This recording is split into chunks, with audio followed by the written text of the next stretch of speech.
everybody, 6-Speed Dakota here, and today we're going to be doing a rear brake job on the V-dub from hell. Oh yes, it's a 2004 Volkswagen Jetta TDI, and we're doing the rear brakes. I already got the one side done. It's nice and carnaged from being all chewed up from lack of maintenance. So anyhow, stuff you're going to need, in this case I need new rotors, so new pads, new rotors. And you're going to need a 13mm socket in order to take the calipers off. You're going to need a special caliper retractor tool, which I have, and it's pretty cheap actually. I had to modify it to fit this car. One other thing that you're going to need as well is an 11/16 socket, or in this case, it could be a 17mm, is the same size. And yeah, I think that's about it. You know, anti-seize and the brake pad lubricant and so on and so forth. So, let's get started. First step, we gotta take the little lug nut covers off. This is best done with a pair of needle nose pliers. I don't know why they put these on there, but these are a royal pain to get off sometimes, as you can probably tell. The other thing I don't really like about these cars, if you're first time Volkswagen people, is that these aren't actually lug nuts, they're studs that come out. But this car has already been troublesome for me, so. Okay, once that's done, you gotta get this little guy, which is your wheel lock key. See it right there. These guys are kind of hard to find. Okay, so I don't really feel like running my compressor because I've got a bit of a headache right now, so. Oh, bugger. Try that again. Ugh. These things aren't in there super tight.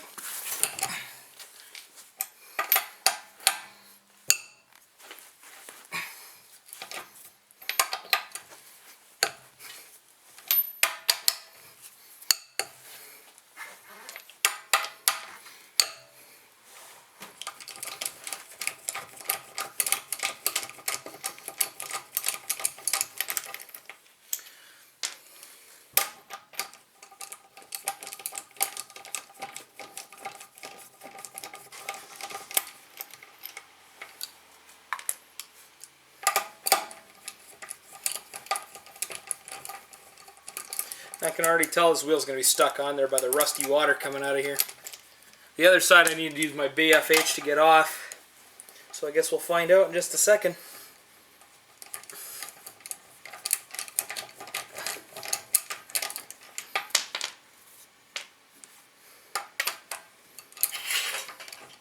As you can see though, these are actually studs that come out.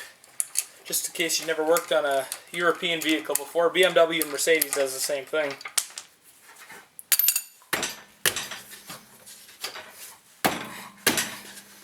Oh. Oh.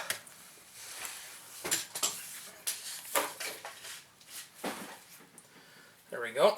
Now let's take the parking brake off. Should wash my hands. Okay, so now what we got to do is we got to get the rotor and the caliper off. So using the 13mm socket,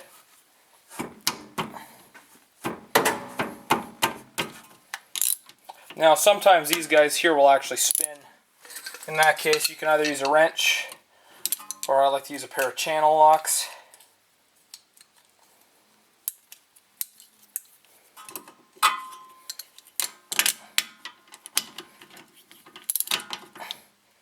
And just hold that guy in place while you loosen this thing off.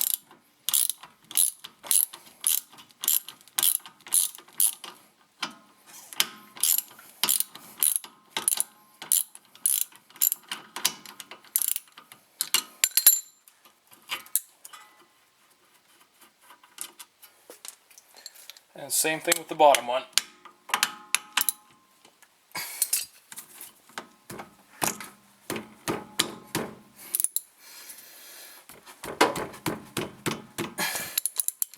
Oops, sorry.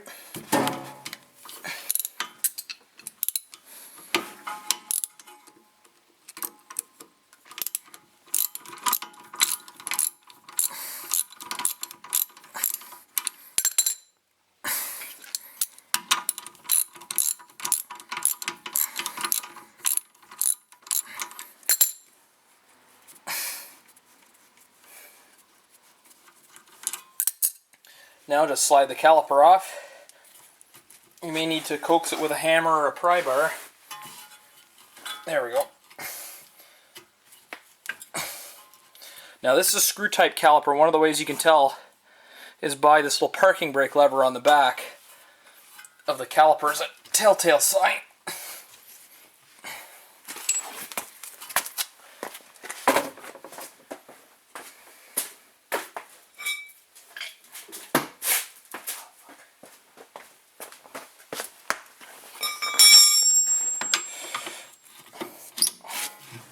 Big screwdriver makes quick and easy work of that.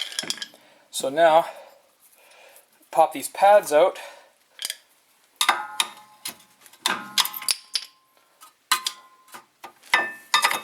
Remember, only do one side at a time, because you don't want to push the other piston out of the other caliper by pushing this one back in. Okay, so now what we're going to do is we're going to take the rotor off. Now, there's one little screw right here, and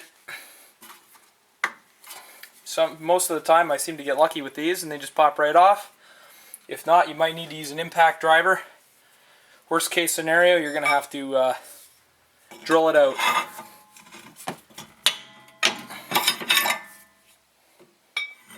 So now, some people think you need to take off the mounting bracket, but you don't really, as you can see here. The mounting bracket is preventing it from coming off, but what we do is we just pull it back, slide it right out. Now, be careful, because right here there's an ABS sensor. So be careful not to damage that if you're cleaning in and around here. So first things first, we're going to actually re-bolt this caliper back in again. Okay, so notice I got the caliper bolted back in. Now if you look at this thing, there are two tabs, one there and one there, that are designed to actually spin that caliper back in clockwise with a guy like this. Now notice there's a bunch of different pins. Oh, there we go. Different pins on every side. And this one actually had 4 pins, and I chopped 2 of them off in order to make this thing work. So basically how it works, if I sit this guy right here,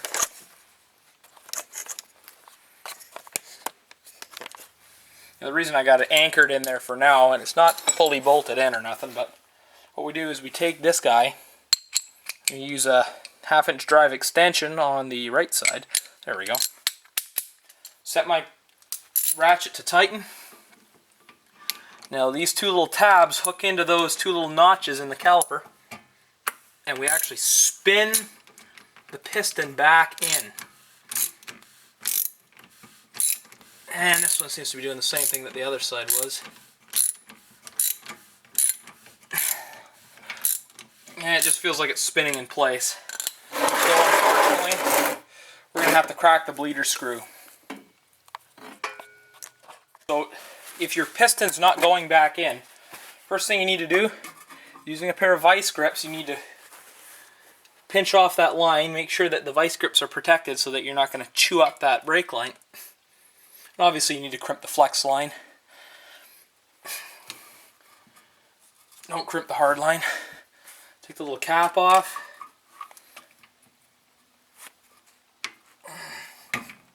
And we'll loosen the brake bleeder bolt off.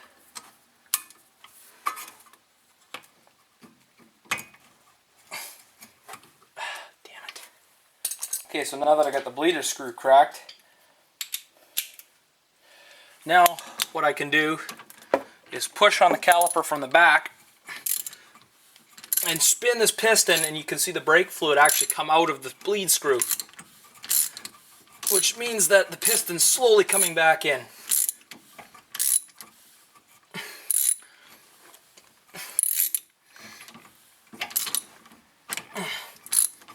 So basically do this till the piston's sucked all the way back into the caliper. So one little hint is you spray a little bit of WD-40 on the edge of the piston before you push it in, and that will definitely ease the boot not binding all up like it usually likes to, because the boot will actually twist as you twist the piston in. So unbolt the caliper again. Now what I like to do with these, so that I have a good start on bleeding the brakes is I remove my vice grip from the brake hose in order to... the stupid thing about these calipers, you can't really place them anywhere convenient because of that cable. Take the vice grip off there and let it gravity bleed for a second until you see no air bubbles. And that will get you a good start on your bleeding. And if you're really lazy, you probably don't even have to bleed the brakes. So next step, obviously, we're going to clean up all these pad springs here. That one looks a little chewed up. I'm certain you could order new ones. They don't come in the kit. And clean the hub mating surface and whatnot. And now we're going to put the rotor back on. Before we put the rotor on, I've put a good coating of anti-seize around the rim of that there. Around the hub, so that rotor doesn't stick on there. Now what I'm going to do is I'm going to put a little bit of anti-seize on the pad contact surfaces for sliding lubrication and whatnot, so I don't accidentally paint the rotor with it. So now we'll get our new rotor. Make sure that you use some solvent and clean off the rotor because there's a rust inhibitor coating on it.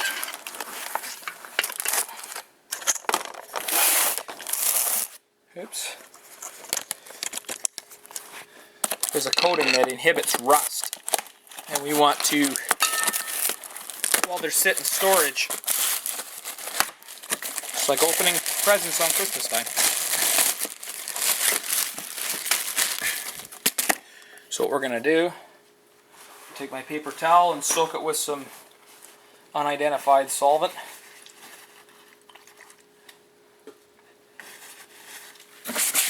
And I'm just going to wipe it off. You don't need to get the hub, you just need to get the friction surfaces, because that coating will gunk up the pads. Okay, now, I straighten this guy back out. We're going to use the same method. Now in this case what I like to do is we put the screw hole at the top, the 12 o'clock position, so we can see this guy right here is also at the 12 o'clock position. And then we just get that guy in there like that. And there we go, it's all lined up. So now what we're going to do is we're going to take our rotor screw, and don't forget with these things to make them come out nice and easy like that one did, which is pretty much the only easy part of this brake job today. I was really hoping not to crack that bleeder screw, but I had to do it for both sides, and this side fought me especially more than the other side. So now we've coated that with anti-seize. Put that in there, and don't forget to compare your rotors. If they look grossly different, then obviously you know you have a problem. These ones look pretty much the same, except this one's not all worn out. It's got this nice crosshatch pattern on there. It looks awesome. Okay, so now what we're going to do is we're going to take our brake pads, these nice little itty bitty things, and we're going to put a little bit of anti-squeal coating on the back. So just a little bit of grease. You probably can't see too well. Just a little bit of grease on the back, and then rub it around. This is the special anti-vibration grease that I got when I worked at Honda. I'm pretty much running out of it, so I should get onto some disc brake quiet or something like that. Okay, so now before we slap the pads on, what we're going to do is we're going to pull out the caliper sliders. These little guys here. Clean them off. You know, if they're all rusted and pitted, you might want to take a wire wheel to them, but oh, I think my compressor's leaking. And then do the same thing on the bottom one. These ones aren't too bad. The old Chevy ones get really badly chewed up because there's no rubber dust boot. Use a liberal amount. Now the tricky part, because this caliper doesn't like to stay out of the way, these pads will go on either way, it doesn't really matter, there's no squealers on them. Now, there we go. That one goes there. Now these little springs on the top hold the pads actually in place, much like the ones that you find in the calipers on Hondas. Different style, but works just the same way. The only thing is these things tend to lose their tension over time. So when these are brand new, you really have to put some force into the caliper to keep it there. Now we're going to put our mounting bolts back in. Make sure you use a little bit of anti-seize. I'm trying to hold the caliper in place while doing this. Okay, so make sure you put a little bit of anti-seize on these bolts. That's probably plenty. Then what we have to kind of do is hold the caliper in place as we kind of thread them. And those springs got a ton of tension on them now when they're brand new. Same thing with the other one. I can just dip it in the container like that. Probably can't see it anyway. And you may need to pull the boot in a little bit. There we go. And again, those stupid things fight you every step of the way. If I can find my 13mm socket. There it is. And our pliers. Then we'll do these bolts back up. It doesn't take much to hold these things in place. You just got to prevent them from spinning. It doesn't take much force.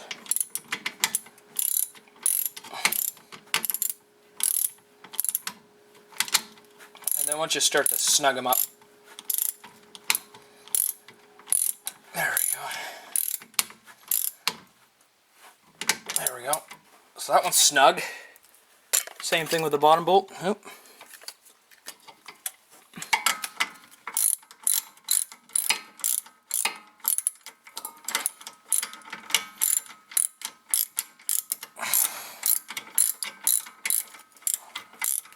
Throw my fat arms in the way. So now once they start to snug up, you don't have to hold them with the pliers anymore. So now what we do is get that one in nice and tight. Get this one in nice and tight. Then we double check the bottom, then the top, then the bottom, and then the top. So I always check it 4 times to make sure that it's not loose. So that's how we do a brake job on a VW Jetta with a screw type caliper. Now typically you don't have to crack that bleed screw in the back. This one was just being exceptionally difficult and giving me a hard time today. So if you're lazy and you don't want to bleed the brakes properly and you just want to gravity bleed them, don't forget to put these guys back on. You can do that now, but if you're going to bleed the brakes properly, then make sure that you don't leave this cap off and you bleed your brakes and then put the cap back on after. Alright, now little tips and tricks. Use some WD-40 or any kind of lubricant to ease this guy coming out. I actually had to use the 1980s, 1970s fast flame propane torch to help that thing come out because it was really stuck in there. And also use a little squirt of WD-40 on the dust boot in there to help the piston spin inside it, not get it all bound up. Now I believe it's almost time for me to go pick my sister up. So I think I'll have to cut this one off. The brake bleeding will be a different video a little bit later. Probably won't film this one today. I kind of need this thing out the door. So anyhow, now that I'm off exams, everybody wants a piece of me for something to do.